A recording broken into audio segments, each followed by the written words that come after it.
Bismillahirrahmanirrahim. Assalamualaikum warahmatullahi wabarakatuh. Perkenalkan, nama saya Abu Musa Al-Asyari.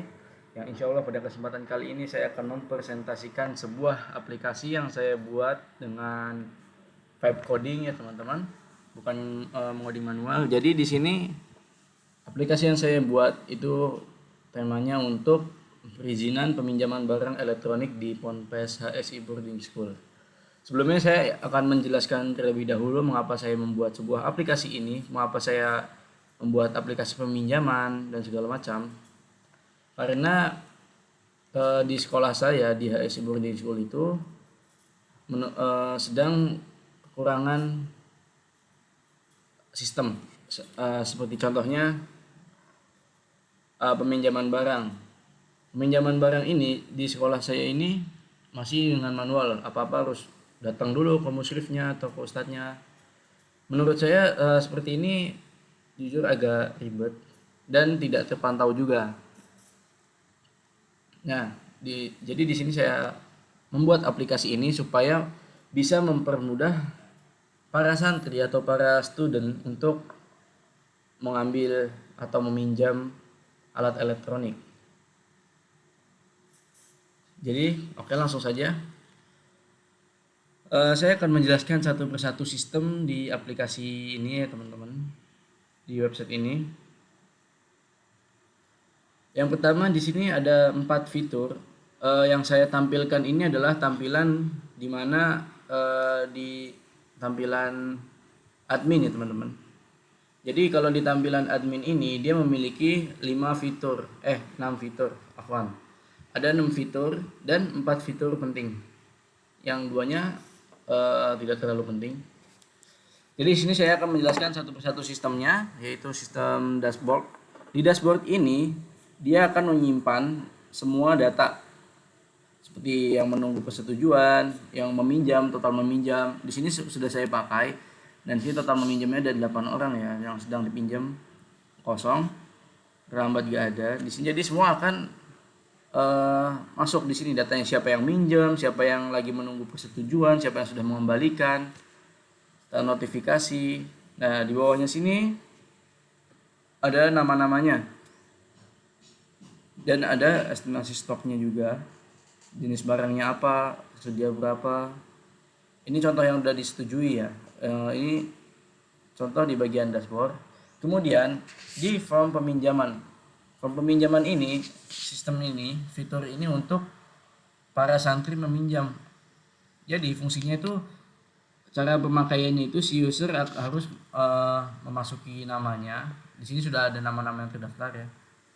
Kemudian barang dan tanggal menunggu persetujuan dan alasannya. Kemudian di riwayat.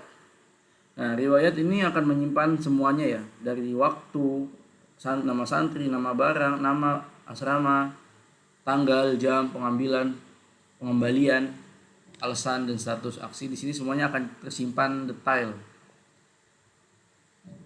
Dan jika data misalnya terlalu banyak, kita bisa mencari namanya. Seperti ini kita akan nyari Muhammad. Nah, di sini akan muncul semua ya Muhammad. Atau enggak kita cari asramanya, bisa Imam An-Nawawi. Nah, di sini siapa aja nih Imam An-Nawawi yang meminjam barangnya. Kurang lebih seperti itu. Kemudian di fitur ketiga, keempat, di sini ada peraturan dan konsekuensi. Jadi para student itu harus membaca terlebih dahulu aturan dan konsekuensinya untuk sebelum meminjam barang. Jadi di sini sudah dijelaskan detail ya. Ketika barangnya rusak, sampai harus melakukan apa. Jika telat pengambilan akan dikenakan denda. Yang tidak mengembalikan atau bahkan mencuri atau menyimpan tanpa izin itu akan ada konsekuensinya masing-masing, dan di sini sudah tertera semuanya. Kemudian di sini master data. Master data ini fungsinya untuk apa? Untuk menambahkan data baru. Seperti misalnya kita ingin menambahkan santri atau menambahkan asrama dan menambahkan barang, di sini bisa. Dan manajemen user. Di fitur manajemen user ini hanya muncul di tampilan admin saja yang bisa dijadikan super admin. Di sini super admin ini adalah yang memegang aplikasi ini. yang yang memegang aplikasi ini. Jadi kita bisa menjadikan seseorang itu menjadi admin, dan kita juga bisa menjadikan user lain itu bukan admin. Oke. Di sini saya akan kasih contoh cara pemakaiannya ya. Cara pemakaiannya. Di sini saya menggunakan ini dulu. User. Di sini saya pindah akun Google.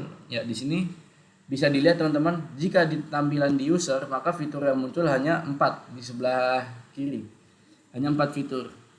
Namun jika di tampilan admin, maka itu ada 6. Jadi untuk master data dan admin itu hanya muncul di tampilan admin. Di sini saya akan mencoba untuk meminjam ya. Saya akan mencontohkan. Saya akan isi di sini nama santri, kita isi asal aja. Kemudian barangnya kita pinjam keyboard, misalnya keyboard. Kemudian tanggalnya, di sini tanggal sudah otomatis ya, tanggal 31. Kemudian waktunya, waktu pengambilan. Di sini kita tanggal 02 8 28 08 2026. Untuk jamnya kita jam 12 aja. Asramanya Imam An-Nawawi ya. Dan waktu pengembaliannya rencananya itu kapan? Di sini kita hanya minjem sebentar, misalnya 28 08 2026 dan 12.13. Apaan salah? Ini salah.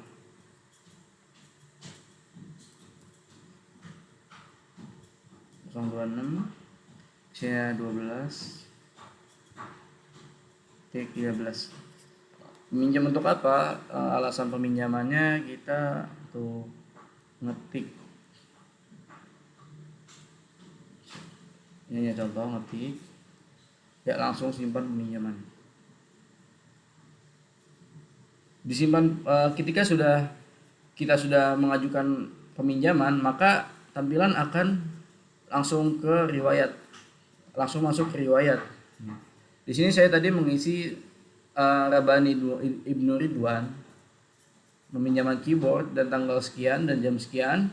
Ini statusnya masih menunggu persetujuan. Tandanya si user ini harus menunggu persetujuan dari admin dulu. Kita langsung masuk ke tampilan admin ya. Nah, tampilan admin di riwayat ini, maka dia langsung masuk. Bani Ridwan masih menunggu persetujuan. Di sini ada notifikasinya juga. Maka akan muncul pengajuan peminjaman barang baru. Kita di sini akan disetujui aja ya. Ketika sudah disetujui, maka dia akan disetujui. Kita lihat di tampilan user lagi. Nah, ya sudah disetujui. Tandanya sudah boleh ya. Kemudian untuk kita akan mencoba menambahkan barang atau menambahkan data di master data. Kita nyoba tambah nama santri ya. Nama santri misalnya Ujang. Kita tambah. Maka di form peminjaman ini ada santri baru yang bernama Ujang. Paling bawah, dan dia sudah otomatis masuk. Data di sini sudah tersimpan di database teman-teman. Ya, kemudian saya akan memberi contoh juga ketika admin menjadikan user itu untuk menjadi admin. Di sini contohnya tadi saya login dengan Google Radensa ya teman-teman. Jadi di sini saya akan menjadikan Google Radensa itu menjadi admin. Di sini saya akan klik jadikan admin. Ya. Nah, di sini bakal ada, kita bisa mencabut admin dan dinotifikasikan, dinonaktifkan. Kita coba pindah ke akun Google tadi, akun Google yang saya buat ini Radensa. Nah, di sini otomatis dia langsung menjadi admin, bisa dilihat. Jadi untuk fitur master data serta master data masuk di sini. Ya. Jadi seperti itu. Kita kembali ke tampilan admin. Di sini kita cabut admin, kita contoh cabut admin, maka dia kembali seperti semula. Dia hanya akun user saja, bukan akun admin. Seperti itu. Kemudian kita juga bisa mengeprint ya untuk data-data sini. Riwayat ini kita bisa ekspor PDF. Ini otomatis mendownload dan hasilnya kurang lebih seperti ini. Ya. Begini. Oke.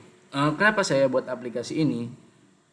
Supaya para santri di sekolah saya itu bisa mudah untuk perizinan peminjaman barang. Pertama itu. Kemudian yang ini sebagai alasan ya kenapa saya membuat aplikasi ini. Yang alasan yang kedua itu supaya si user atau ustadznya itu juga bisa memantau, oh ini yang habis minjem barang ini siapa gitu. Jadi ketika barangnya rusak maka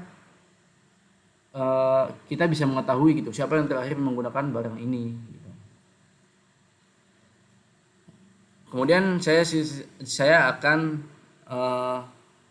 menjelaskan cara buatnya ya. Di sini saya membuat aplikasi ini dengan AI Lovable, yaitu dengan web coding yang dimana kita menggunakan AI itu sebagai partner kita untuk membuat sebuah aplikasi. Sini kita lihat sini. Nah, ini untuk proses cara pembuatannya kita. Jadi cara pembuatannya itu kita membuat prompt dengan jelas dan terstruktur. Contohnya di sini. Saya akan beri contoh sedikit. Nah, di sini tuh kita memperbarui saya membuat prompt untuk menambahkan WhatsApp atau fitur hubungi admin. Jadi ketika kita membuat prompt dengan jelas maka hasilnya juga akan sempurna. Kurang lebih seperti itu. Untuk cara pembuatannya saya kerjasama juga dengan AI untuk membuat promptnya. Kemudian AI ChatGPT ya lebihnya. Saya membuat promptnya itu dengan bantuan ChatGPT dan dengan imajinasi saya juga. Ya, kemudian kurang lebih hasilnya aplikasi seperti ini. Dan kemudian kita juga bisa mengedit atau mengubah-ubah atau ingin menambahkan fitur di AI tersebut, AI ini juga. Kurang lebih seperti itu. Ya, mungkin sekian presentasi dari saya terkait proyek saya atau aplikasi yang saya buat ini mengenai masalah di pondok ya. Ini sudah saya buat. Mungkin harapan saya aplikasi saya berguna sih, mungkin cukup berguna bagi saya dan saya juga sangat senang jika aplikasi terpakai. Ya mungkin sekian dari saya, sekian presentasi saya kali ini. Jazakallahu khairan. Wassallallahu ala nabiyina Muhammad wa ala alihi wasallam. Assalamualaikum warahmatullahi wabarakatuh.